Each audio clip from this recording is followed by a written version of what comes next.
Hi hello வணக்கம். இது உங்கள் சிவி ஜோன். ஸோ எல்லாரும் எப்படி இருக்கீங்க? இப்போ பற்றின ஒரு சம்பவம் நடக்குது. அதாவது பவித்ரா சொல்லும்போது உண்மையாக இருக்குமோ, அவங்க தெரியாமல் தான் பண்ணியிருப்பாங்களோ அப்படின்ற மாதிரி தோணுது. அதே மாதிரி விஜய் சேதுபதி விசாரிக்கும் போது அவங்க வேணும்ட்டு தான் பண்ணியிருக்காங்க. இது ஒரு பயங்கரமான கேம் ஸ்ட்ராட்டஜின்றது நம்மளுக்கு தோணுது. ஆனால் இது நம்ம பவித்ராவோட மனசுக்கு தான் தெரியும். இங்கே என்னென்னா பவித்ரா வந்து அந்த வீட்டில் இருக்கிறவங்களாம் பார்த்தீங்கன்னா ஒரு 4 பொம்மையை தான் அவங்க தூக்கியிருப்பாங்க அப்படின்னு நினச்சிட்டு இருக்காங்க. பட் விஜய் சேதுபதி சொல்கிறாரு இங்கே 5 பொம்மை 5 பேரை காலி பண்ணியிருக்காங்க, இன்க்ளூடிங் ராணவோட பொம்மையும் சேர்த்து. எல்லாமே பவித்ராவோட பக்கா ஸ்ட்ராட்டஜினும் போது பவித்ரா அதை அக்செப்ட் பண்ண மாட்டாங்க. நீங்கள் அக்செப்ட் பண்ணாமல் அவங்க என்ன சொல்கிறாங்கன்னா, நான் வந்துட்டு அதை கேம்னே நான் பண்ணல, நான் காப்பாற்றணும்னு நினச்சி தான் பண்ணேன் அப்படிங்கும்போது அவர் கலாய்க்கிறாரு. நீங்கள் காப்பாற்றணும் பண்ணியிருந்தால் மஞ்சள் பொம்மை எடுத்து உள்ளே வச்சிருக்கலாமே, ஆனந்தி பொம்மை வச்சிருக்கலாமே, ஏன் வைக்கல அப்படிங்கும்போது, இல்லை ஆனந்தி பொம்மை வைக்கும்போது என்னை வந்து உள்ளே விடலை.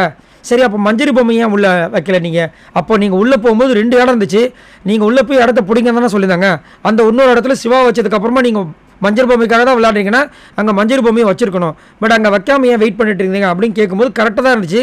அதனால தான் மஞ்சரியும் வெளியில் வந்ததுக்கப்புறம் சண்டை போட்டிருப்பாங்க. பட் அருண் வந்துட்டு அதை வந்துட்டு இங்கே வந்து என்ன சொல்லியிருப்பாங்கன்னா, ஃபஸ்ட் பர்ஃபார்மன்ஸில் உங்களோட கேம் கேவலமாக இருந்துச்சு, அங்கே வந்து நீங்கள் இப்படி பண்ணீங்க அப்படி பண்ணீங்க, அதுவும் நீங்கள் அங்கே வந்துட்டு பவித்ரா கிட்ட கேட்கும்போது ரொம்ப அசிங்கமாக இருந்துச்சு நம்மளால் கலாச்சந்தர்.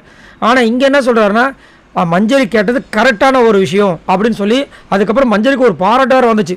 என்னென்னா அன்றைக்கி ஜாக்லினும் அன்ஷிதாவும் வெயிட் பண்ணும்போது நீங்களும் கூட இருந்தீங்களா, உங்களுக்கு ஒரு பாராட்டு. ஏன்னா அந்த கிவ் அப் பண்ணாமல் நீங்களும் கூட இருந்தீங்களா, அது சூப்பராக இருந்துச்சுன்னு சொல்லிட்டு அதுக்கப்புறம் பவித்ரா வச்சு செய்கிறார்.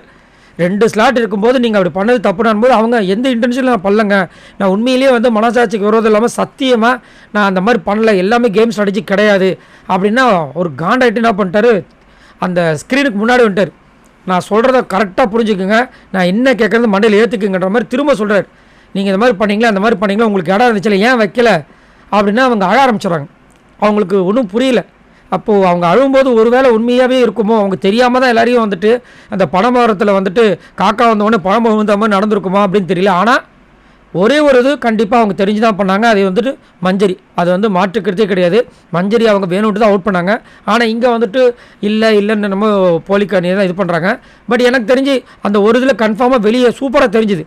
மற்றபடி பார்த்தீங்கன்னா கொஞ்சம் ஏதோ வந்து அவங்களோட ஸ்ட்ராட்டஜி இருக்கிற மாதிரி எனக்கு தெரியல. பட் இங்கே வந்து விஜய் சேதுபதி வச்சு செஞ்சு கலாச்சி விட்டார், பயங்கரமாக கலாச்சிட்டு. அதுவும் வந்துட்டு பார்த்தீங்கன்னா, நீ ஒத்துக்கிட்டனா உனக்கு மேன் ஆஃப் த மேட்ச் நான் கொடுத்து உன்னை பாராட்டுவேன், ஆனால் ஒத்துக்காமல் இருந்துச்சுன்னா இப்படி நான் உங்கள் கேமை பாராட்ட தான் செய்கிறேன் அப்படின்னா அவங்க திரும்பவும் வந்துட்டு இல்லைன்னு சொல்லும்போது செம்ம காண்டாயிட்டார். சரி, நீங்கள் உங்களோட கருத்துக்களை சொல்லுங்கள்.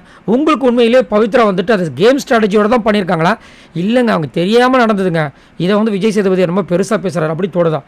மறக்காமல் கமெண்ட்ஸ் பண்ணுங்கள். பாய் நண்பர்களே.